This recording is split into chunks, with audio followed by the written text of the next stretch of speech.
Hi friends, welcome to SNR farms. Friends, ఈరోజు వీడియోలో 2 పెరుగు క్రాస్ పచ్చకాకి పిల్లలను అయితే మేము ముందుకు తీసుకురావడం జరిగింది. వీటి వయసు వచ్చి 5 నెలలు అండి. చాలా టాప్ క్వాలిటీ పిల్లలు అనమాట. చాలా మంచి పిల్లలు ఇవి.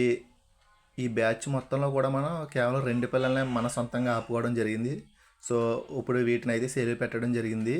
మీలో ఎవరికైనా సరే ఇంట్రెస్ట్ ఉన్నట్లయితే కనుక స్క్రీన్ పైన డిస్ప్లే అయిన నెంబర్కి అయితే కాల్ చేయండి. ఈ 2 పిల్లలు కలిపి ఫైనల్ 10,000 పడుతుందండి. చాలా సెలెక్టెడ్ లైన్ అండి. అలాగే వీటి బ్రేడర్ 1,00,000కి ముసుగు అయితే చేయడం జరిగింది. ఎవరికైనా సరే ఇంట్రెస్ట్ ఉన్నట్లయితే కనుక కాల్ చేయండి. అలాగే ఎవరైతే మన అకౌంట్ని కొత్తగా చూస్తున్నారో వారు ఫాలో చేసుకోండి. Okay friends, thank you.